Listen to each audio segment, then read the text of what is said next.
Hello बच्चों, जय हिंद। आज हम कक्षा 10वीं के एक्सरसाइज 10.1 की शुरुआत करेंगे। इसके पहले हमने एक्सरसाइज 10 के लिए एक स्पेशल वीडियो बना रखा है जिसमें सारे सूत्रों को हमने एकत्रित करने का कोशिश किया है। तो चलिए, ये एक्सरसाइज बहुत ही छोटा, इसमें 4-5 सवाल दे रखा है। तो बहुत ही छोटा सवाल है, बहुत ही छोटा चैप्टर है और हल्के सवाल है। तो चलिए इनको हम बारी बारी से हल करते हैं। देखिए, इसमें बोला है, पहला है कि देखिए हम सवाल नंबर हल बोला कि एक वृत्त की कितनी स्पर्श रेखाएं हो सकती है। तो यहाँ पर देखिए, चलिए क्वेश्चन लिखते चल रहे हैं, छोटा तो है चैप्टर। एक वृत्त की कितनी स्पर्श रेखाएं हो सकती है, कितनी स्पर्श रेखाएं हो सकती है। देखिए आंसर इसका क्या हो जाएगा, आप खुद ही बताइए। देखिए मान लीजिए हमारा ये एक वृत्त हो गया, आपको आंसर खुद ही देना है। ये मान लीजिए हमारा एक वृत्त हो गया, ये इसका केंद्र हो गया। अब इसे हम स्पर्श रेखा खींच रहे हैं।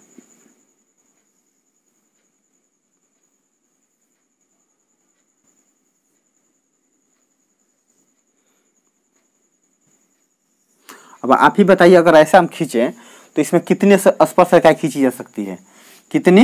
अनंत। समझ में आ गया? तो ये हमारा क्वेश्चन नंबर पहला था।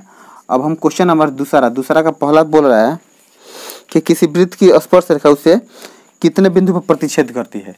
तो अगर पहला का आंसर हो जाएगा 1। देखिए मान लीजिए क्या हो गया, हमारा वृत्त हो गया, हमारा वृत्त हो गया। और सवाल बोल रहा है कि किसी वृत्त की स्पर्श रेखा उसे कितने बिंदु पर प्रतिच्छेद करती है।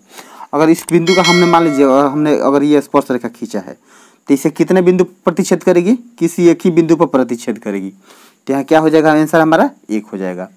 और ये हमारा दूसरा क्वेश्चन बोल रहा है, वृत्त को 2 बिंदुओं पर प्रतिच्छेद करने वाली रेखा को हम लोग क्या कहते हैं। तो इसको हम लोग छेदक रेखा कहते हैं, छेदक रेखा। अब कैसे कहते हैं ये भी देख लीजिए। मान लीजिए ये हमारा एक वृत्त हो गया, इसको कोई रेखा इंटरसेक्ट कर रही है, यही तो बोल रहा है करने के लिए, हाँ इंटरसेक्ट कर रही है। तो ये रेखा इसको कितने भागों में कट रही है, 2 भागों में। तो जो 2 जगह कट रहा है, छेदक का मतलब क्या है, जो उसमें छेद कर दे। तो कहाँ कहाँ ये रेखा कहाँ इसको छेद किया है, एक यहाँ और एक यहाँ। तो इसमें कितने छेदक रेखा हो गया, 2 हो गया। और तीसरा है, चलिए यहीं पर हल कर दे रहे हैं। तीसरा बोल रहा है एक वृत्त की समानांतर स्पर्श रेखाएं हो सकती है। देख लीजिए, एक ये वृत्त है, और इसमें समानांतर स्पर्श रेखाएं कितनी हो सकती है। तो मान लीजिए अगर समानांतर यहाँ से स्पर्श रेखा खींचे, अगर ये एक यहाँ से खींचे, एक यहाँ से स्पर्श रेखा खींचे, तो कितनी हो गई, 2। अगर इस साइड से भी हम खींच रहे हैं, मान लीजिए,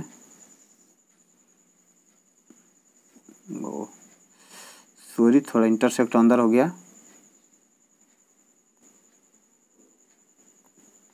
अब देखिए, इसे जब हम एक दूसरे के समानांतर रेखा खींच रहे हैं, 2 स्पर्श रेखा, तो कितना हो जा रहा है, बस वही तो 2 हो रहा है। तो हम यहाँ पर क्या लिखेंगे, 2। यही क्या हो जाएगा, हमारा आंसर हो जाएगा। अब इसका चौथा सवाल बोल रहा है, वृत्त तथा उसकी स्पर्श रेखा के उपनिष्ठ बिंदु को क्या कहते हैं हम। देखिए वृत्त तथा स्पर्श रेखा के, ये वृत्त हो गया, तो इसका हम रफ कर दें, वृत्त हो गया। वृत्त तथा उसकी स्पर्श रेखा के उभयनिष्ठ बिंदु को हम लोग क्या कहते हैं। तो देखिए ये बिंदु हो गया, वृत्त हो गया, इसको यहाँ पर कोई बिंदु रेखा स्पर्श कर रही है, तो ऐसा रेखा को हम लोग क्या बोलते हैं, स्पर्श रेखा।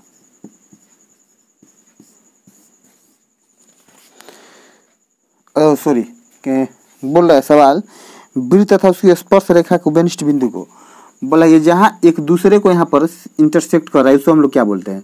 तो हम लोग उसे स्पर्श बिंदु बोलेंगे, क्योंकि इसी बिंदु पर ये स्पर्श रेखा भी है और ये वृत्त भी है, जहाँ एक दूसरे को ये इंटरसेक्ट कर रहा है, तो उसे हम लोग स्पर्श बिंदु कहेंगे। और इसमें 3 और 2 सवाल रह गया है, तो आप इसका स्क्रीनशॉट ले लें, फिर हम रफ करके बाकी के सवाल भी हल कर दे रहे हैं। ये सवाल नंबर 3 हो गया। इसमें बोल रहा है 5 सेंटीमीटर त्रिज्या वाले एक वृत्त के बिंदु P पर स्पर्श रेखा PQ केंद्र O से जाने वाली एक रेखा से इस प्रकार बिंदु O पर मिलती है कि OQ बराबर 12 सेंटीमीटर। मान लीजिए हमारा कोई एक वृत्त हो गया और यहाँ पर एक केंद्र है, केंद्र से ये हमारा O हो गया, हमने इसको A मान लिया। एक बोल रहा है कि स्पर्श रेखा के रूप में एक बिंदु Q है, हमने इसको Q मान लिया।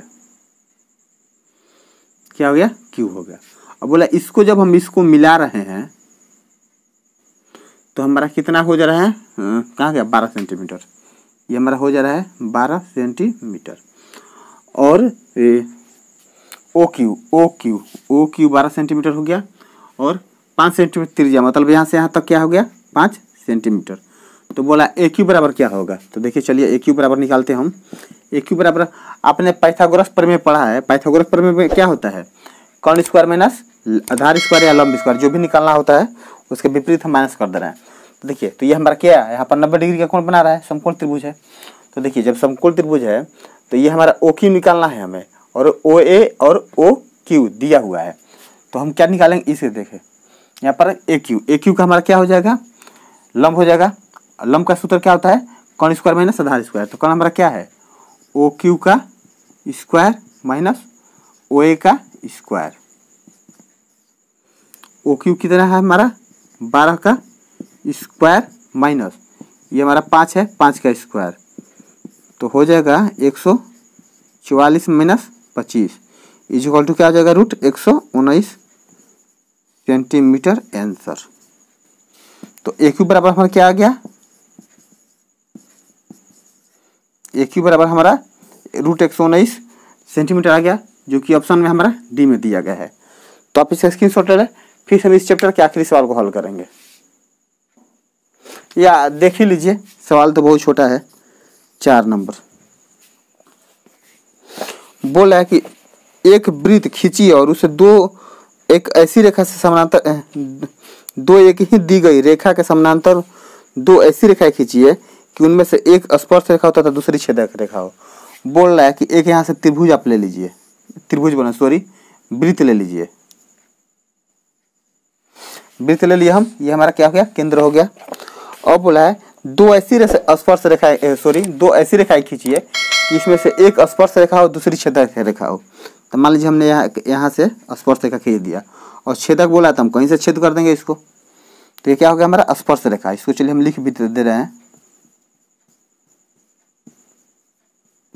और ये हमारा क्या हो गया, स्पर्श रेखा। ये हमारा हो गया छेदक रेखा, छेदक रेखा। तो ये था सवाल नंबर 4, इस चैप्टर का आखिरी सवाल। उम्मीद है कि सारे सवाल आपको समझ में आए होंगे। तो देखिए आज हमारा एक्सरसाइज 10.1 समाप्त हो गया। हम अगले चैप्टर की शुरुआत आपके साथ फिर से करेंगे। उम्मीद है कि आज के सारे सवाल आपको समझ में आए होंगे। अगर नहीं आए होंगे तो आप इस वीडियो को दोबारा रिपीट करके देख लेना, सारे सवाल समझ में आपको आएंगे। और हाँ, सबसे ज़्यादा जरूरी है कि जब हम चैप्टर 10.2 बनाएं तो उसके लिए सबसे ज़्यादा जरूरी है कि हमें सारे सूत्र याद होने चाहिए। तो जो हमने वीडियो बनाया आप वहाँ से सारे सूत्रों को याद कर सकते हैं, अपने दोस्तों में शेयर कर सकते हैं। तो आज के लिए बस इतना ही रखते हैं। नेक्स्ट टाइम आपसे मिलते हैं, तब तक के लिए धन्यवाद।